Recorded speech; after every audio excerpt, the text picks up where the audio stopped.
A Helena acho que está querendo falar alguma coisa. Fala, Helena. Você está com a mãozinha levantada. Eu estou tentando tirar o negócio aqui, porque eu não sei de onde levantei essa mão. Acho que a Não Alexandre quero falar, consegue não. tirar, não consegue, não? Tirei. Obrigada, Alexandre. Desculpa. Bom, hoje eu me dei conta disso, que eu acho que a minha fala hoje, ela está assim, tem muitas questões para a gente abordar a partir do amor cortês. Muitas mesmo, né? Então, eu fiquei, depois que eu escrevi, né, o que eu falaria, eu falei assim, gente, daria para ficar um ano falando sobre esse assunto. Mas vamos ver o que eu consegui, né, trazer aqui para a gente poder falar sobre isso. E aí a ideia de falar sobre o amor cortês partiu de uma coisa que eu vivi com uma amiga, né? Uma amiga minha veio aqui na minha casa, e aí a gente conversando, né, sobre a vida e tudo mais, ela fala assim, Natália, eu queria muito sentir meu coração bater de novo, sabe? Ter uma paixão, assim, alguma coisa assim que me desse uma vida. E eu, de imediato, virei para ela e falei assim, está na hora de buscar uma análise, né? Foi a minha reação frente a isso que ela me trouxe, que ela estava querendo, de alguma forma, se sentir viva a partir dessa paixão, né? E aí isso me causou, de algum jeito, acho que a minha reação e até o que ela, de alguma forma, trouxe, né? Então, essa foi uma primeira coisa, né, que fez eu pensar no amor cortês. Falei, tá aí, como que isso ainda está presente, né? Sentir o coração bater forte.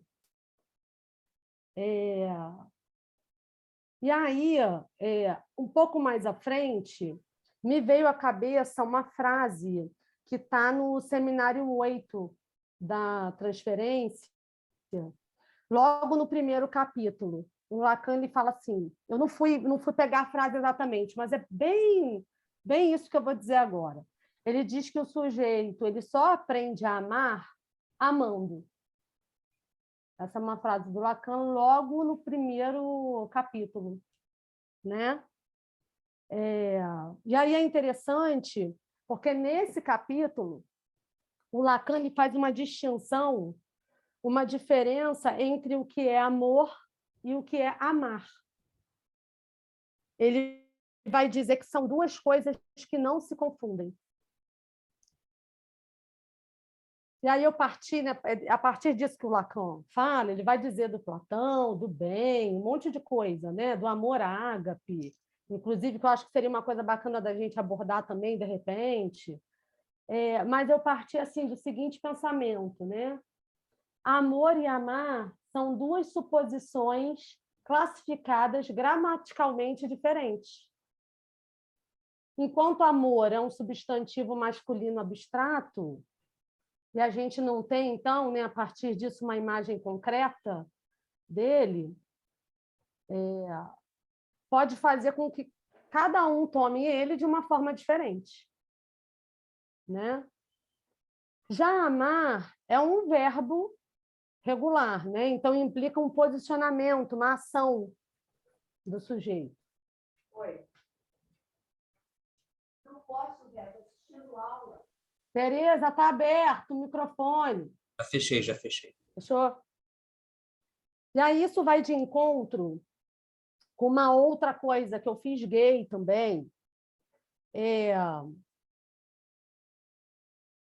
de um vídeo que eu assisti, e que tem a ver, eu acho, com isso que essa minha amiga me trouxe, né, de presente, dizendo que ela precisava sentir esse amor, que foi uma entrevista que eu assisti há um tempo atrás do Contar do Caligares, com o Lázaro Ramos. Essa entrevista está no YouTube. E o Lázaro Ramos, é um programa do Lázaro Ramos, e ele pergunta assim para o Caligares: o que é o amor? É a primeira pergunta da entrevista, então é bem impactante. E o Caligares vai falar assim, muito rapidamente: amor é truque. Isso foi uma coisa que eu não...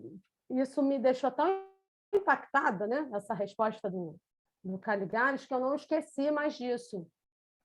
E na mesma entrevista, mais à frente, ele vai dizer assim: amar é mais complicado. Então, para mim, ficou muito marcado, quando assisti essa entrevista dele, essa frase, né? Que ela está, de alguma maneira... Ele não fala isso junto, né? Eu que juntei esses dois elementos, mas que ele diz: amor é truque, amar é mais complicado. E aí, justamente isso que a minha amiga diz, né? Que quer, né? Um encantamento, a coisa do truque. Eu fiquei pensando no encantamento, sentir o coração bater, a poção mágica, né? Isso está nos contos, inclusive, né? Um filtro do amor. E aí me vem primeiro o questionamento. Amor é uma coisa que a gente aprende? A gente aprende, né? Num percurso de análise, a gente aprende a amar de uma forma diferente do que foi colocado para a gente no início? E esse seminário da transferência começa dizendo, o capítulo 1 no começo era o amor. E na sequência ele fala, né? Como é que é, gente? Espera aí. Ele coloca assim: no começo era o verbo. E aí eu acho que ele está até se referindo ao significante, né? No começo era a ação, mas o nome do capítulo é No Começo Era o Amor. Então, o amor, quando colocado em ação, ele exige da gente a operação que inclui a falta? Quando ele sai desse campo do nosso imaginário, né? E a gente precisa, de fato, vivê-lo, é alguma coisa que inclui, né? Quem consegue se doar por inteiro, né, para um outro? Tá desligado, Tereza?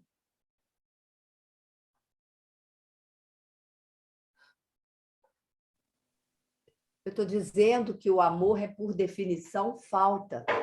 Ele é Sim. uma falta que recobre outra falta. Sim, estou tentando trazer isso, né? Mas apontando, acho que é isso que eu queria trazer hoje, a partir do amor cortês, que eu vou falar, de como o imaginário impregna a gente, né? Então, tem uma disparidade aí entre o que a gente supõe que seja o amor e, de fato, o que ele verdadeiramente é, né? Então, até vou repetir a minha questão, né? O amor, quando colocado em ação, exige de nós a operação que inclui a falta? E na clínica, né, gente, o amor é assim, eu acho que é a grande pauta.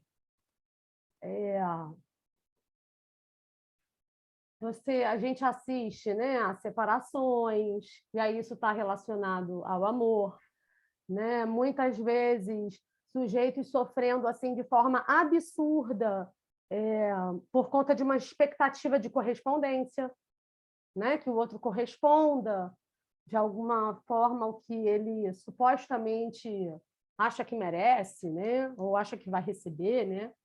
E até, isso me veio essa semana, e até sujeitos que eles não conseguem amar. A gente também vê isso na clínica, né? Que não se apaixonam mais. Esses dias, eu me vi perguntando assim para um paciente, mas ele estava muito fixado na coisa que tinha que arrumar uma pessoa, sabe? Tinha que arrumar alguém, tinha que arrumar alguém. E aí eu falei assim, gente, mas aonde está o brilho, sabe? Para onde você olha e você fala assim, ai, está aqui essa luz. para você ir, porque não necessariamente isso está encarnado em alguém, né? Então, o que é isso, né? Achar que isso tá num outro, assim.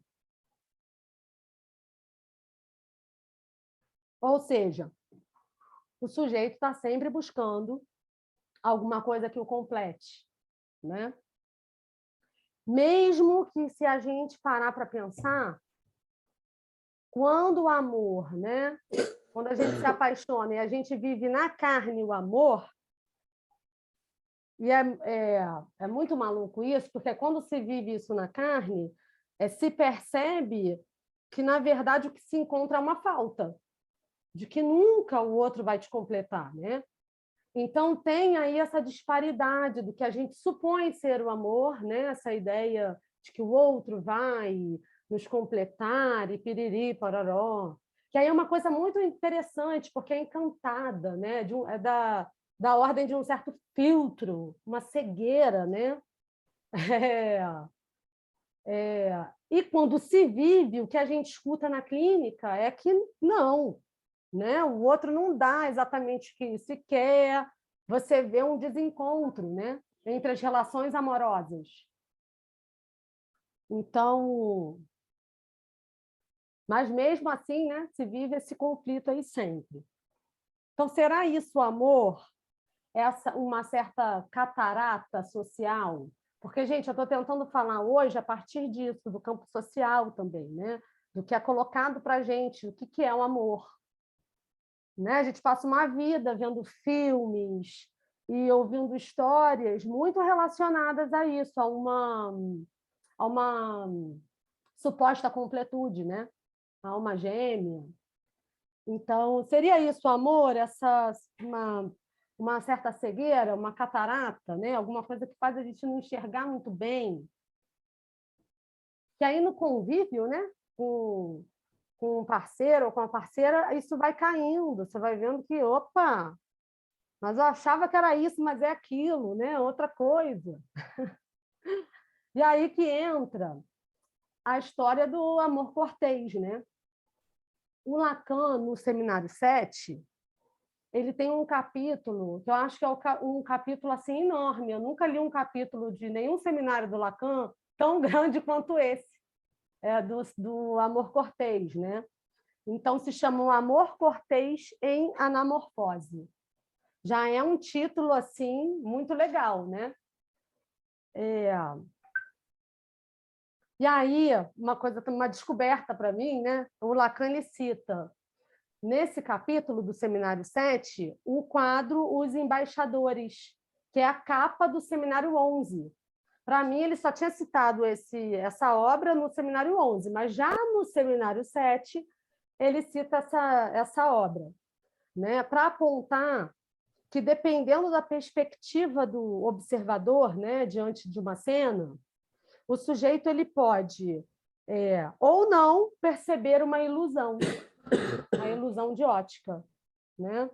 E no Seminário 11, pelo que eu me lembro, é muito bacana porque o Lacan ele se deparou de fato, né, no museu com essa obra e só percebeu a figura que estava ali da caveira. Alexandre, eu até pedi para Alexandre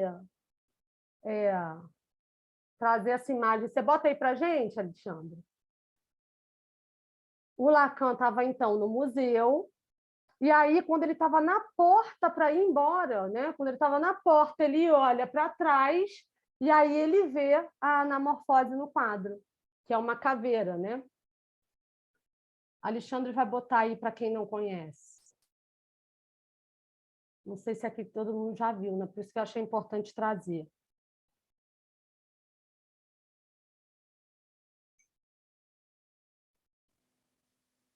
Bom, tá vendo?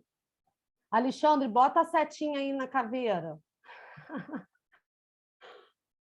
Né? O Lacan na porta, ao ir embora, né? E aí eu acho muito simbólico isso, porque ele está numa porta. Ele faz questão de dizer isso num entre, né? Num entre e sai. Ele olha para trás e de canto de olho ele vê a caveira aí, né? No quadro Embaixadores. Ou seja, pode até tirar, se quiser, Alexandre. Ou seja, a anamorfose é um efeito de perspectiva que força o observador a se colocar sob um determinado ponto de vista. Se você não tiver naquele ponto ali, você não vai enxergar, né? Se você estiver de frente, você não vai ver, né? É isso que o Lacan coloca. E o nome da obra, como eu falei, é O Amor Cortês em Anamorfose. Então, há outra questão que me surgiu, né? Há uma realidade escondida no amor cortês?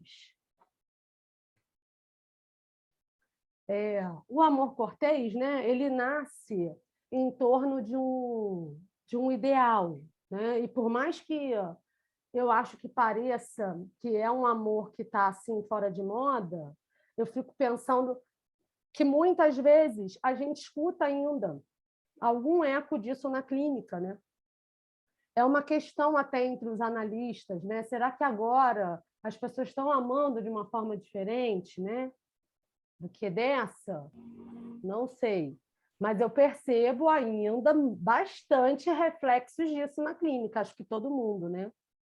Então tem uma influência, né, desse amor inventado na Idade Média agora, até hoje, né? Isso de alguma forma é transmitido. Você quer que eu te dê a definição de amor cortês, como está num livro magnífico que eu amo, que eu sempre recorro, vou gostar. chamado História da Beleza, do Humberto Eco? É lindo. Quer que eu te diga? Pode falar para a gente, fala. Aqui, ó. É esse, deixa eu mostrar, né? Porque tem que mostrar. É esse livro, ó. Mas você é rápida, hein, Tereza? Você já foi lá, já pegou o livro. Lógico. Não perco tempo. Não é? Eu ajudo os colegas, hora essa. Quem me dera que fizesse o mesmo, eu ia adorar. É o impossível, né? Olha só, ele diz o seguinte. Da realização. Fala. Olha o que ele diz. O que nos interessa é o surgimento de um ideal de beleza feminina e de educada paixão amorosa, na qual o desejo é amplificado pela interdição. A dama alimentando no cavaleiro um estado de permanente sofrimento que o cavaleiro aceita com alegria, donde as fantasias de uma posse sempre adiada, na qual, quanto mais a mulher é vista como inatingível, mais se alimenta o desejo que ela sente e, assim, sua beleza se transfigura. Essa leitura do amor cortês não leva, entretanto, em consideração o fato de que, muitas vezes, o trovador não se detém no limiar da renúncia, e o cavaleiro errante não se defende do adultério como Tristão, de Tristão e Isolda, arrastado pela paixão por Isolda. Aí ele diz mais o seguinte: contudo, nunca está ausente dessas histórias de paixão a ideia de que o amor, além do transporte dos sentidos, traz consigo infelicidade e remorso. Eu achei isso muito curioso. Portanto, na leitura que os séculos sucessivos fizeram da história do amor cortês, os momentos de afrouxamento moral e de sucesso erótico caíram inegavelmente em segundo plano em relação à ideia da insatisfação e do desejo postergado ao infinito, onde o domínio adquirido pela mulher sobre o amante ganha aspectos masoquistas e a paixão mais se amplia quanto mais é humilhada. E eu achei essa relação da amplificação do amor e da humilhação muito curiosa, porque muitas vezes a posição do apaixonado é uma posição humilhada, né? Uhum. Porque ele fica totalmente desprovido do seu narcisismo em nome, né, desse amor. Ele faz qualquer coisa. Sim. Eu vi a Roberta Miranda, que é uma especialista, né, no amor romântico, ela dizer que estar apaixonado e amando é um estado de demência. Então, é quase isso mesmo. As pessoas ficam Posso ler só mais um né? trecho? Posso ler só Vai, mais que eu um tenho um monte de trecho? coisa para falar também. Não, eu Lê. vou falar rápido. Poderíamos dizer que essa concepção do amor impossível foi antes efeito de uma interpretação romântica, é o que você estava falando, da Idade Média, do que criação. Então, foi uma interpretação romântica, em sentido pleno, da própria Idade Média. Tanto que se disse que, entre aspas, a invenção do amor, em sua forma de paixão eternamente insatisfeita, fonte de uma doce infelicidade, acontecera justamente naquela época, migrando daí para a arte moderna da poesia ao romance e à ópera lírica, porque você trouxe uma tela exatamente da era moderna, do Renascimento. Sim. Né? Vejamos. Ah, não, aí não interessa. Tá, vamos lá. Você falou um monte de coisas legais para a gente comentar até. Vou né? parar por aqui. Prova de que o amor, esse amor medieval ainda nos concerne, são os filmes, né? Nos filmes, o que acontece? É um sofrimento, um dramalhão para se chegar no final feliz. Depois do final feliz, acaba o filme. A gente não vê o que vem depois. Então, é o sofrimento que está em jogo, né? No amor. Nesse amor cortês, né? E outra coisa também interessante que eu li, agora eu não lembro de quem é, mas falando dos filmes de comédia. Porque quando retrata o amor depois do casamento, aí é só pela via da comédia. Né? Me fez lembrar, não sei se vocês já viram um filme com Ben Stiller, que é Antes Só do que Mal Casado. Ele casa com a Cameron Diaz, né? Mulher linda, maravilhosa, perfeita. Ele fala, cara, tô casando com uma mulher perfeita. Uma semana que ele conhecia ela, né? E aí eles se casam e é um desastre, porque a mulher é completamente assim, ao avesso do que ela demonstra como ideal ali para ele, né? Então, é interessante a gente pensar, né, que quando se vive na carne o amor, o buraco é mais embaixo, né? Não é bem como a gente imagina. É totalmente diferente, aliás, né? Mas vou seguir, porque tem outros elementos que eu quero trazer também além desse, né? Então, eu acho que o principal ponto do amor cortês é que está ligado a um certo jogo social, é esse lugar de inacessível e que tem a ver com uma idealização, né? Aonde se bota o objeto amado assim de uma forma engrandecida, né? No caso a mulher no amor cortês, mas de exaltado, né? Um lugar grandioso, idealizado, né? E aí o Lacan nesse capítulo que ele traz o amor cortês em anamorfose, é um capítulo que ele está trabalhando a sublimação, né? A sublimação é um destino da pulsão, né? Então, ele articula isso, a elevar o objeto à dignidade da coisa. No caso, ele está ali falando da dama, né? Mas tem isso, de uma coisa idealizada e de elevar, né? Assim que eu entendi. E tudo que a gente exalta, né? Tudo que a gente engrandece demais, de alguma forma, né? Está ali hipervalorizado. Então, há uma idealização mesmo, né, da coisa. Então, ao mesmo tempo que o amor é necessário e é o que nos constitui, né, é por conta dele que a gente também fica alienado. Né? Isso está ali no início da Constituição Subjetiva, é totalmente necessário, né, que se tenha aí um encobrimento e um certo véu, mas isso deixa o sujeito alienado, né? E aí eu pensei assim, que a gente, na nossa Constituição Subjetiva, a gente pode pensar de uma maneira macro, que é a cultura, né? De como a cultura nos marca, e assim de uma maneira mais micro também, né? Que são as pessoas ali da nossa intimidade que perpassam a nossa vida e que também nos marcam. Isso forma ali, isso está de alguma maneira enlaçado essas duas coisas, né?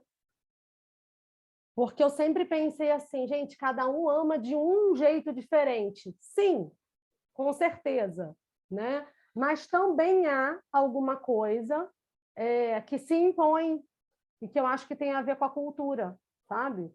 E que marca todos também, né? E aí, daí, os filmes que a gente vê, tudo isso que vem de acréscimo, né? Para além das pessoas, me parece. E aí, uma outra questão que eu me fiz. No amor, o que está em jogo é uma anamorfose do próprio sujeito? É o sujeito anaformizado? Não sei nem se existe essa palavra.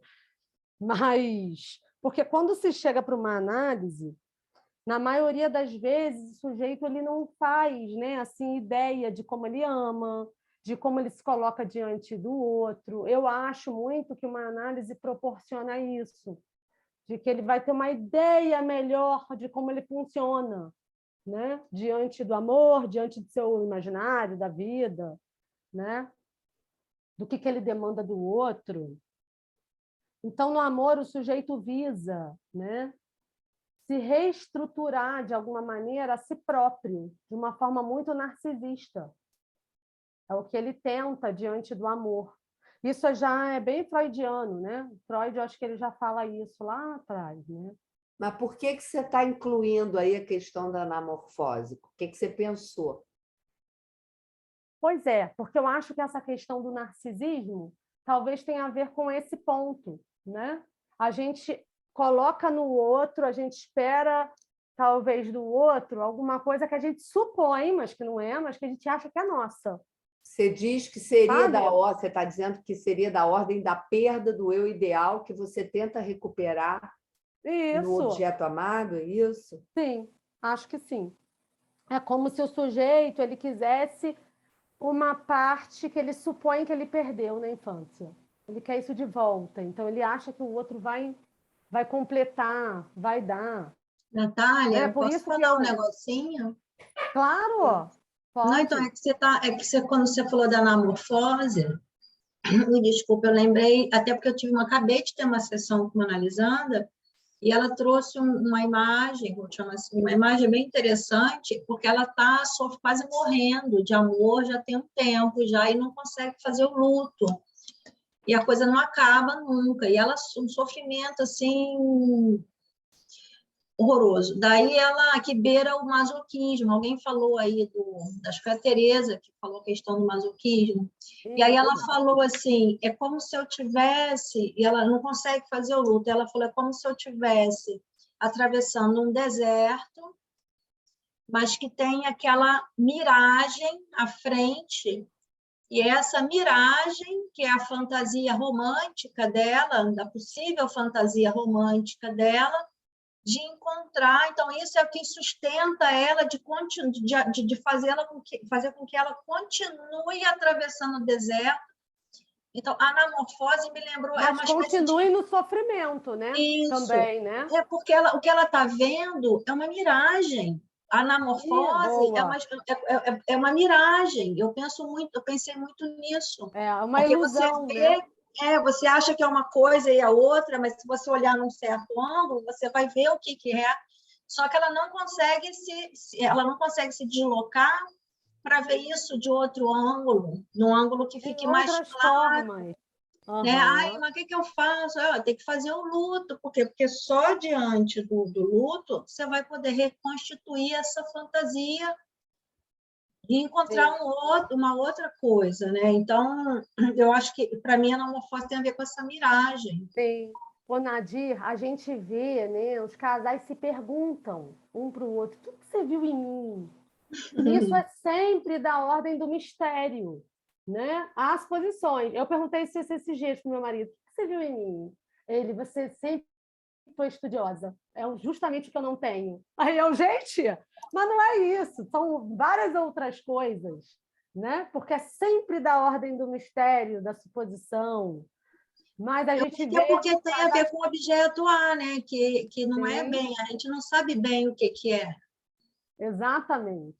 Então, que a gente tem a suposição mesmo, sempre, né? Sim. Do porquê que ama, do que, né? que é que se quer naquela relação, mas isso está, de fato, ligado a um fundo narcísico, né? Porque é como se ou você quisesse o que você não supõe que não tem, então está no outro, ou o que você foi, ou o que futuramente será, mas sempre com esse cunho de buscar alguma coisa que é sua, né? E um outro exemplo disso é quando a gente vê pessoas dizendo assim, eu quero de volta o que ele pegou de mim, né? Quando as pessoas estão revoltadas diante do amor, ele vai ter que me Arrancou um devolver, pedaço. ele vai ter que me devolver. Arrancou um pedaço de mim, né? Exatamente. E aí, diferente, né, dessa perspectiva, a psicanálise ela vai dizer que amar é dar o que não se tem, né?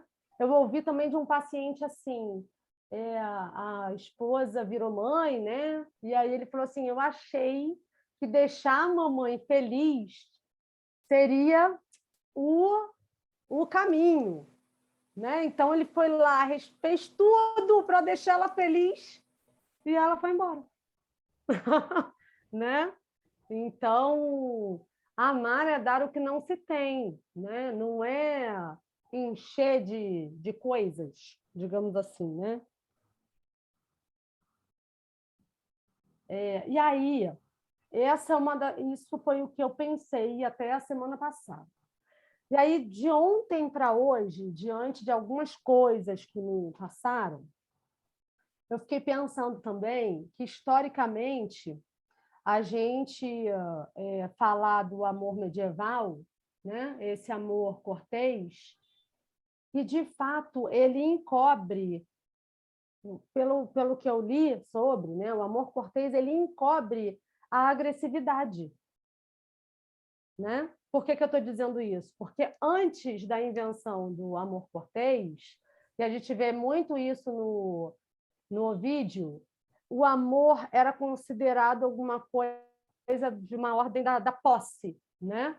Então era assim, você é minha e pronto, acabou. E eu faço com você o que eu quiser. Então as mulheres, historicamente, antes do período medieval, e depois também, né? Porque me parece que o amor cortês fez um encobrimento, mas não deu conta, né? Óbvio. Mas que antes era uma forma assim mais terrível, né? O amor, de muita agressividade, de violência. Resolveram buzinar aqui na frente, gente.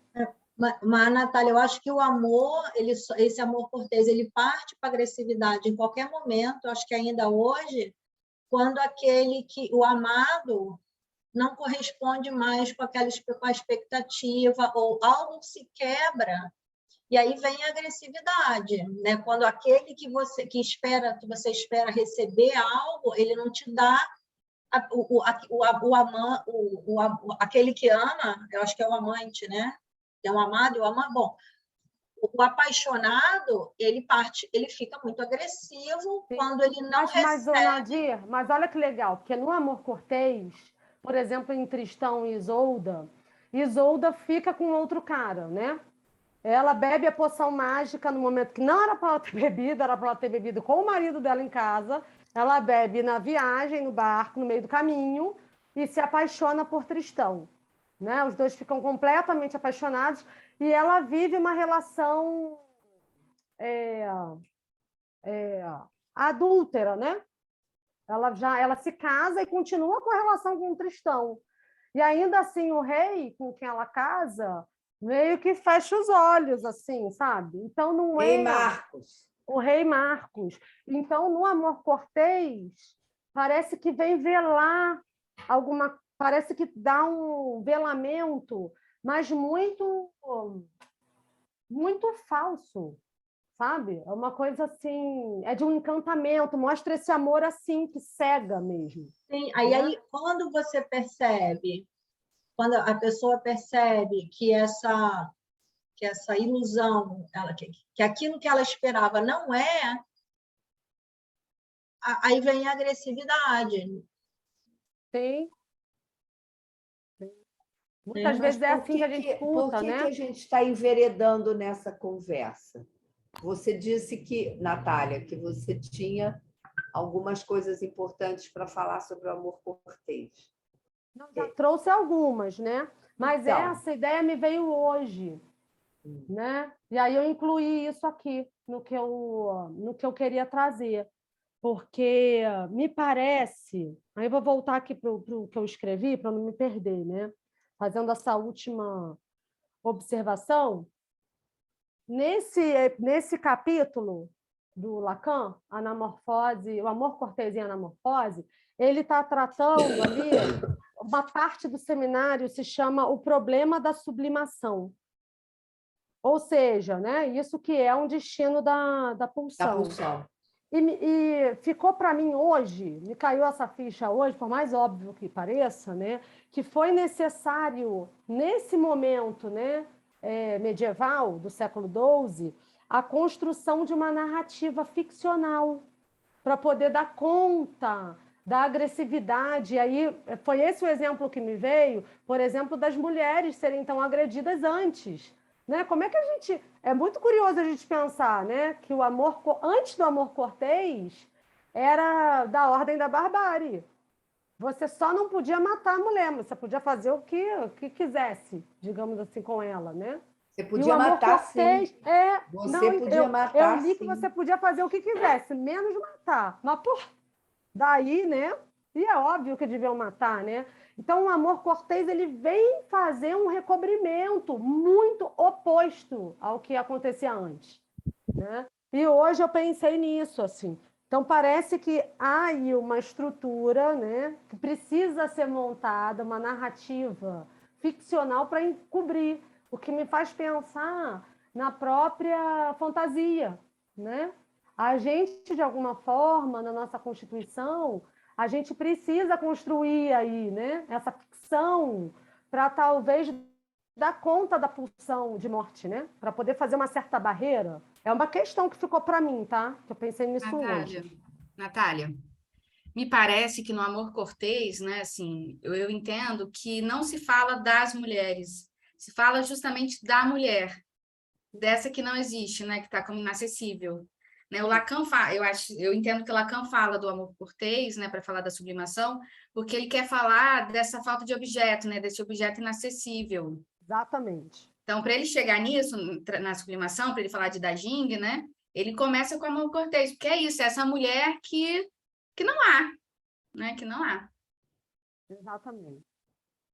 Então, para fechar aqui, né, para eu abrir para a gente conversar um pouquinho, eu fiquei pensando que num percurso de análise a gente aprende a amar, né, mesmo que seja a partir da ficção que a gente construiu, né, que foi necessária, digamos assim, para encobrir aí alguma coisa que me parece que diz respeito à pulsão de morte, né, para incluir a falta, né? Porque, como eu disse, ficou muito marcado para mim, na leitura que eu fiz,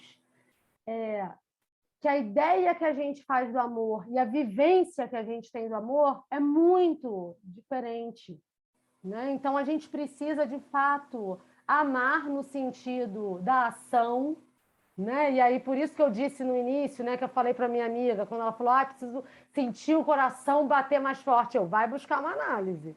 Né? Você me permite mais uma passagem que fala da psicanálise, que eu acho que seria interessante. Sim, posso falar? Pode. Diz assim: uma outra interpretação indica que os trovadores inspiravam-se na heresia catarista, donde a atitude de desprezo em relação à carne. Outra ainda os queria influenciados pela poesia mística árabe. Por fim, considera-se a poesia cortês como manifestação de uma suavização dos costumes, que era um pouco o que você estava falando, junto à classe cavalheiresca e feudal, que surgira com hábitos de ferocidade e violência. Isso aí.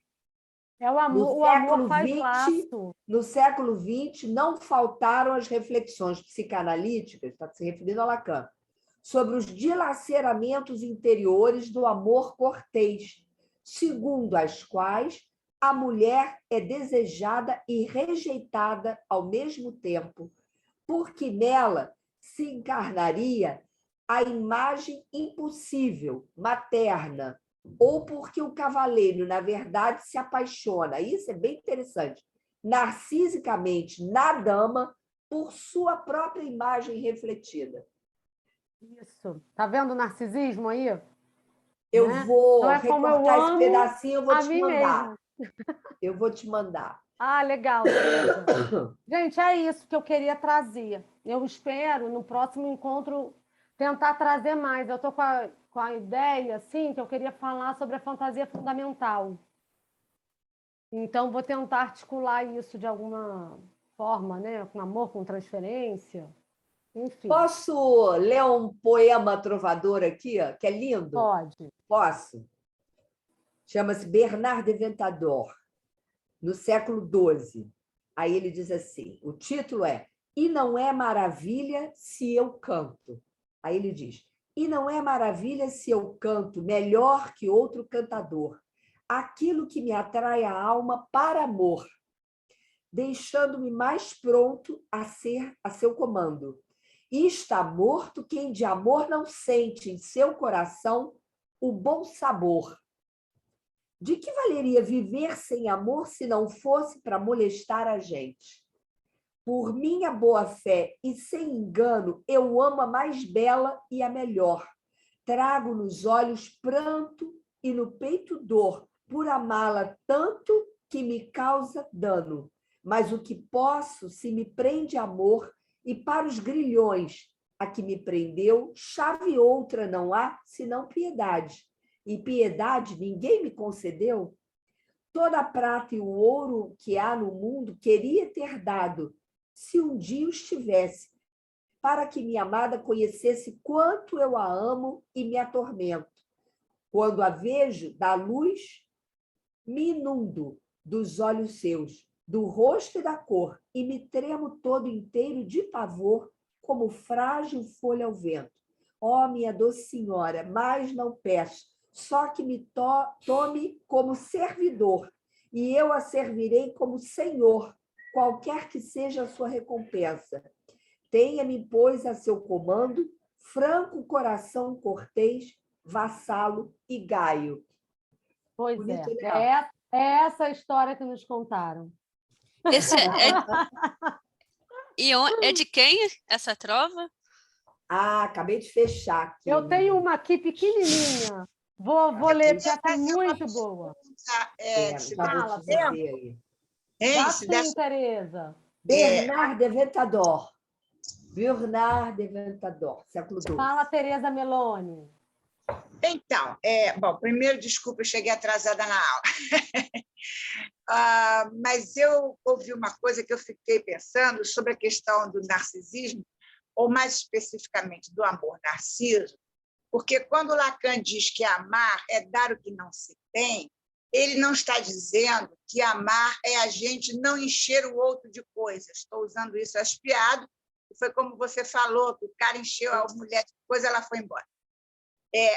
Não é a isso que o Lacan está se referindo, quer dizer, não é negar ao outro algo, esse que diz dar o que não se tem, não é negar, é dar ao outro a falta. Sim. Não é não dar ao outro, é dar a falta.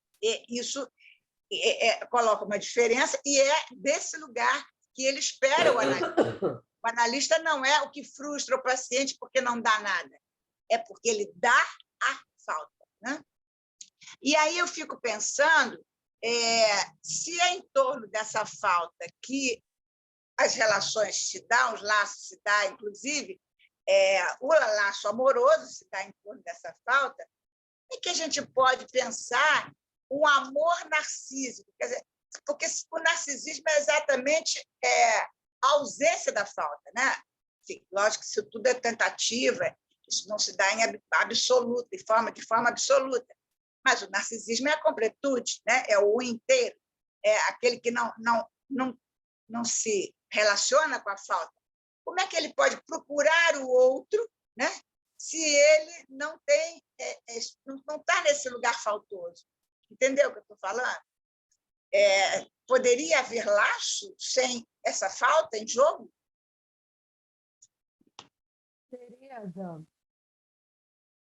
não sei se você pegou essa parte da minha fala, mas uma das coisas que eu trouxe é que eu acho que a ideia que a gente faz, né, do amor, que a gente supõe que o outro possa dar, quando a gente vive na carne, na ação do amar, isso é impossível, né? Então, assim, é impossível uma completude. Né? Isso não eu é peguei, isso? eu peguei, entendi, Sim. concordo. Sim. Mas agora eu tô aqui às voltas com o que você falou do dar a falta, né? Foi isso. Bom, o Muito narcisista legal. não pode dar a falta porque ele não tem falta. Começa por aí. Agora, como é que ele pode buscar no outro alguma coisa, um objeto, se a ele não falta nada? Essa é a minha questão.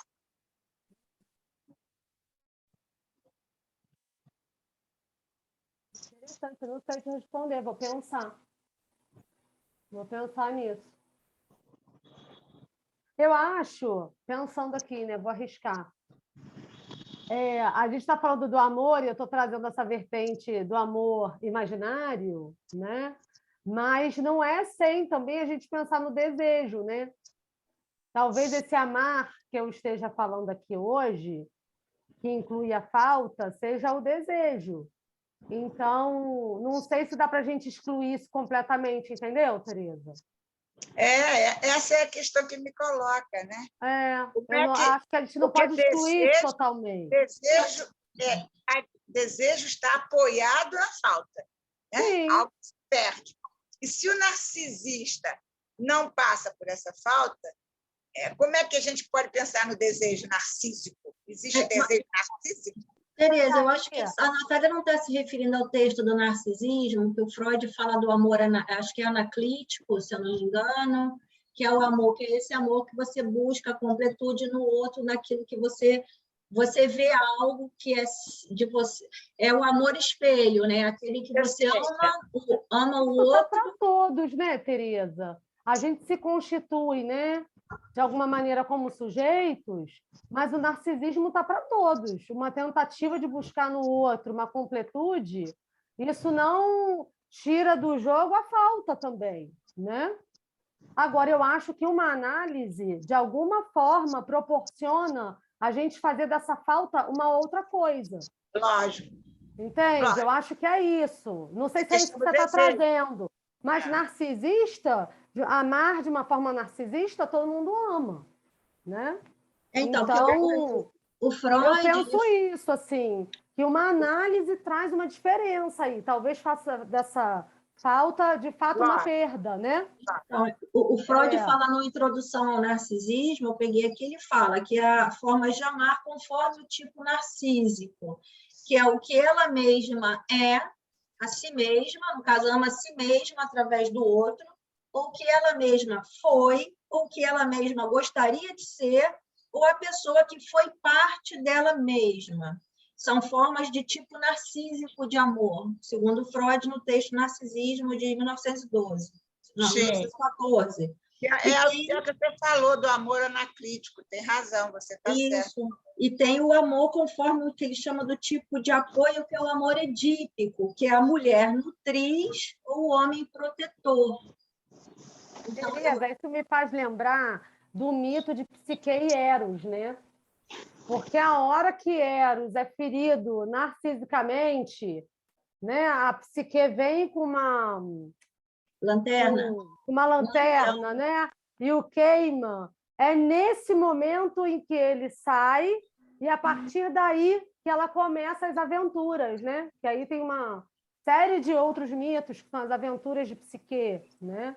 Então parece que a ação, né, o poder estar em movimento é o que vai fazer o sujeito perceber que há uma parte nele que é pura suposição, que é imaginária. Eu acho que aí tem muito a ver, porque o amor... E aí tem a ver com essa frase do Lacan, só se aprende a amar amando, não tem jeito.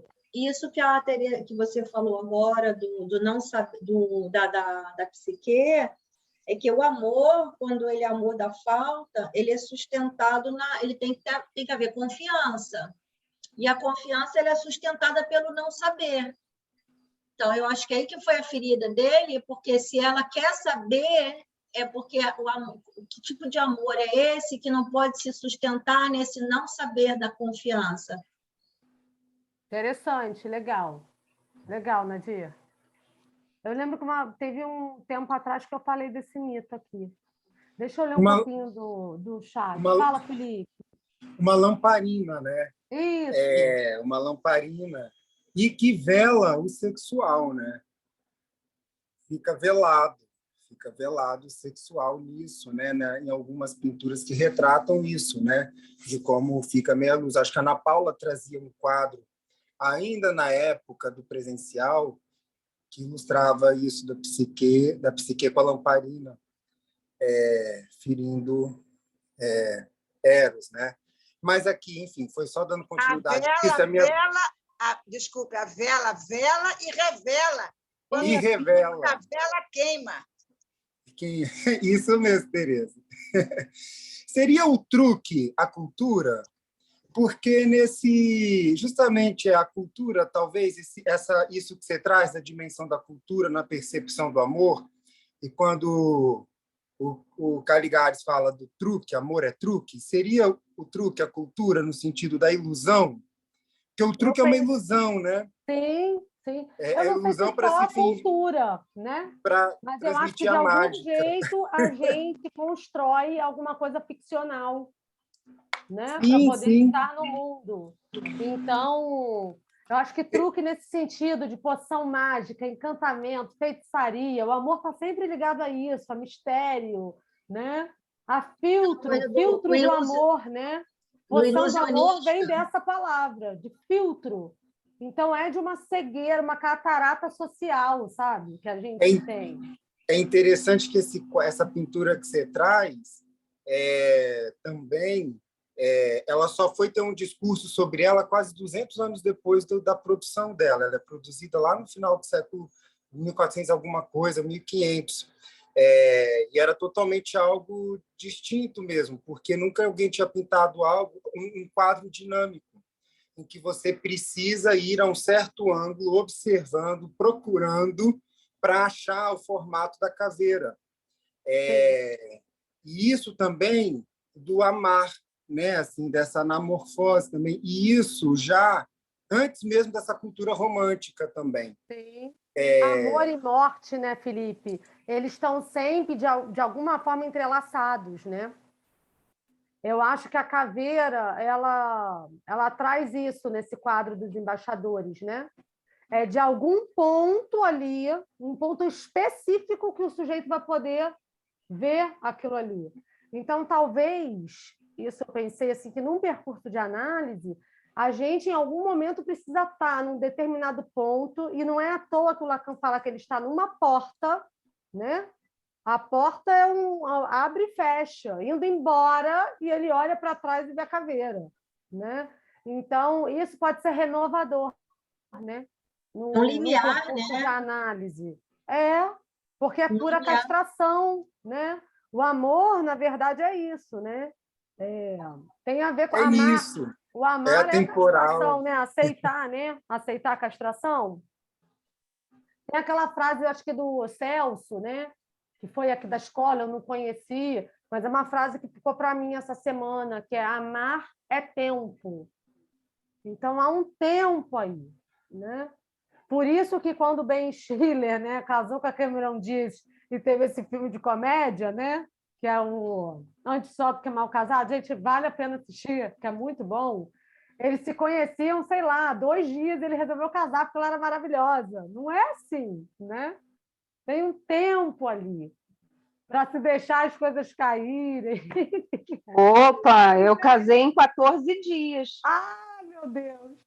É um tempo, eu acho que é um tempo para a morte, né? Um tempo para morrer. Algo tem que morrer para poder, né? Eu estou no momento da vida, gente, com meus 40 anos, com um monte de gente se separando, vários amigos se separando. Gente, o que é isso? Né? Todo mundo casou, agora está todo mundo se separando e eu estou aí, e aí? Então, a gente passa por esses tempos, né? Esses momentos. Faz parte, acho que para todo mundo, né? Enfim, gente, adorei falar aqui para vocês. Espero que tenha conseguido me fazer entender um pouquinho. Excelente, Natália. Muito obrigada. Eu também achei excelente. E Muito tem obrigada. várias coisas aí que eu quero ouvir mais. Beijos. Vou tentar continuar na semana que vem, daqui a um mês, tá? Com esse assunto. Obrigada, gente. Obrigada, beijos. Beijo. Valeu, parabéns, É obrigada. ótimo, Natália. Obrigada.